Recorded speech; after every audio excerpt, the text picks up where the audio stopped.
Marcos capítulo 8, do verso 14 ao verso 21. O fermento dos fariseus. Neste texto há inúmeras lições para nós. Vamos destacar algumas delas. Ora, aconteceu que eles, os discípulos de Jesus, esqueceram de levar pães e no barco não tinham consigo senão um só. Eles esqueceram do pão, de levar pão. Há coisas que nós esquecemos e que não tem problema esquecer, não são importantes. Este é um exemplo clássico disto, porque Jesus estava com eles. O que nós não podemos esquecer é de Jesus, na verdade. Então os apóstolos estavam preocupados porque haviam esquecido o pão. Eu creio que eles esqueceram também quem estava com eles, o Senhor Jesus Cristo, aquele que pode multiplicar os pães, os peixes, aquele que pode suprir as nossas necessidades. E as nossas necessidades físicas, à luz do texto bíblico, à luz da Bíblia, as nossas necessidades físicas não são as mais importantes. Não são mais importantes do que as nossas necessidades espirituais. No versículo 15, o texto bíblico continua. Preveniu-os Jesus, dizendo: Vede, guardai-vos do fermento dos fariseus e do fermento de Herodes. No texto de Mateus, Jesus disse, de acordo com Mateus, do fermento dos fariseus e dos saduceus. No texto de Lucas, capítulo 12, diz apenas sobre o fermento dos fariseus. Lucas diz que o fermento dos fariseus é a hipocrisia. E Mateus diz que o fermento dos fariseus e dos saduceus é o ensino. Ele usa a palavra didaquê no grego, que poderia ser traduzida por ensino ou por doutrina também. Então, mas Marcos não diz, não explica o que seria isto.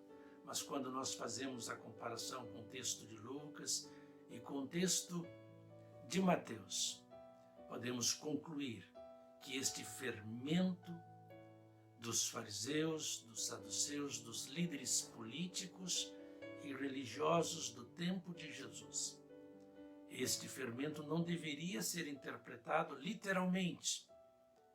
E cometemos muitos erros quando estudamos a Bíblia e interpretamos como os apóstolos interpretaram as palavras de Deus, as palavras de Jesus, literalmente. Paulo disse na sua segunda carta aos Coríntios, capítulo 3, versículo 6, que a letra mata, mas o Espírito vivifica. Nós precisamos de ir além da letra e procurar entender o espírito da palavra, o sentido final, último do texto bíblico. Então aqui diz-nos o texto bíblico que Jesus chamou a atenção dos seus discípulos, de sua igreja, de seus apóstolos, que eles tomassem cuidado com o fermento dos fariseus, dos saduceus, de Herodes, dos líderes de Israel, dos líderes religiosos e políticos de seus dias.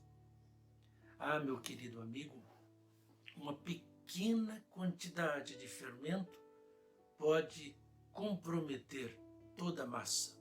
Apenas 20 gramas ou 25 gramas de fermento é suficiente para afetar cerca de 1000 gramas de farinha.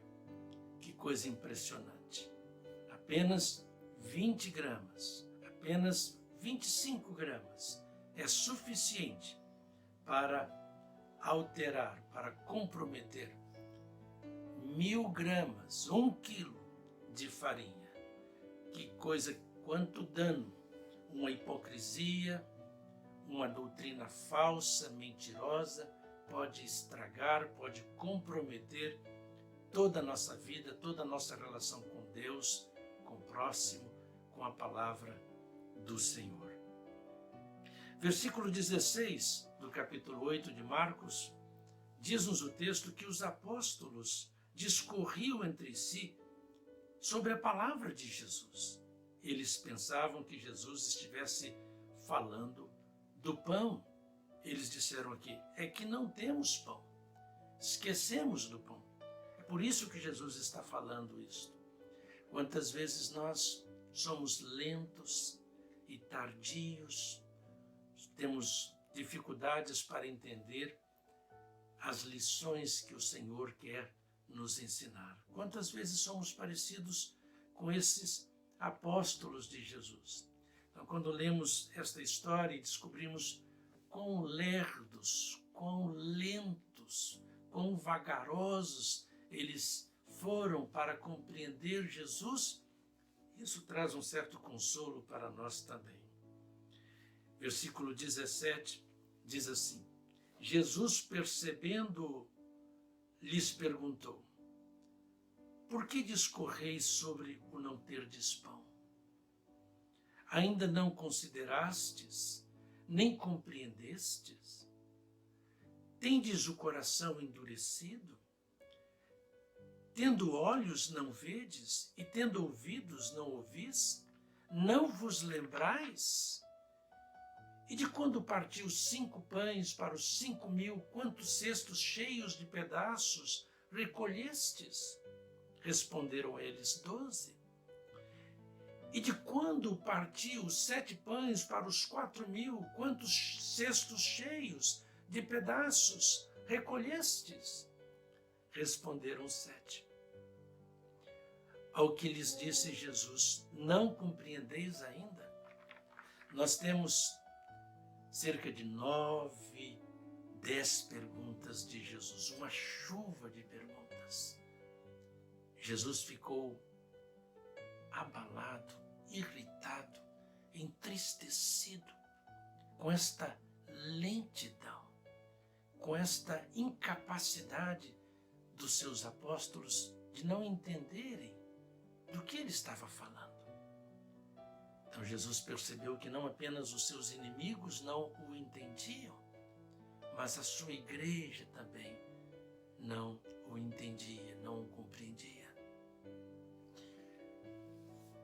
Nós encontramos Jesus assim, angustiado, entristecido, de uma maneira com a sua igreja, apenas em 2 momentos, aqui e no Getsemane, quando ele se angustia, quando o seu suor se transforma em gotas de sangue, e ele pergunta para os seus apóstolos por que eles estavam dormindo, por que eles não conseguiam vigiar, por que eles tinham essa atitude de indiferença, de insensibilidade para com ele, para com a sua palavra, para com aquele momento que estavam vivendo. Diz-nos o texto bíblico algumas coisas muito importantes.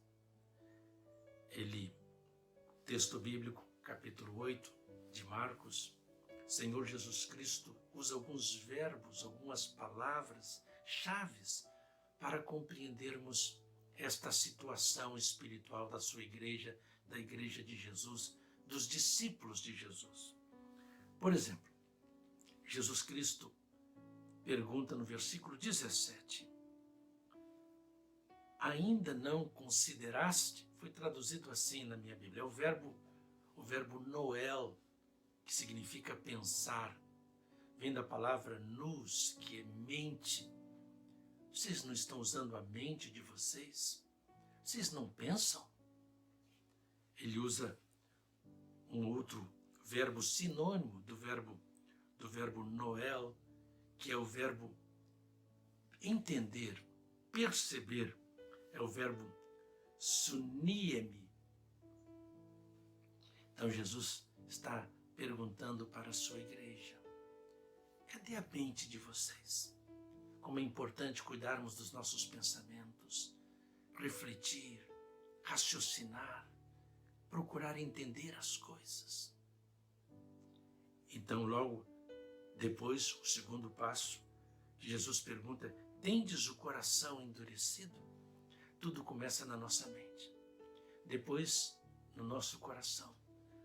E o coração de vocês? Cadê a sensibilidade? Será que o coração está aberto para Jesus? Será que a mente está aberta para entender, para compreender, para refletir com inteligência na palavra do Senhor Jesus, na palavra de Deus, nas Escrituras? Então, estes passos que Jesus vai colocando aqui, primeiro a mente.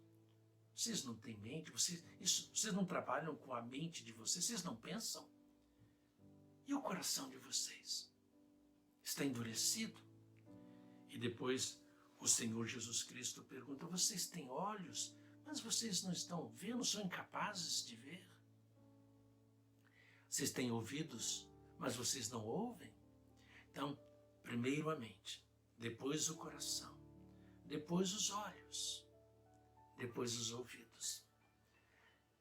Eu me pergunto se a nossa surdez, se a nossa cegueira, ela é transitória ou ela é permanente. Quão triste é quando nós encontramos uma pessoa com a mente fechada para Deus, para Cristo, para entender as coisas do Espírito de Deus, da Palavra de Deus. Coisa triste é quando nós encontramos uma pessoa com o coração endurecido.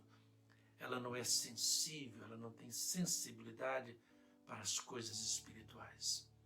Ela não consegue ver as coisas que precisam ser vistas e ouvir as coisas que precisam ser ouvidas. O Senhor Jesus Cristo está à porta do nosso coração e Ele bate. Vamos abrir a porta do nosso coração, da nossa mente, abrir os nossos olhos. Ele é a luz. E como é importante que nós não soframos de fotofobia. Importante que nós não tenhamos medo da luz de Cristo.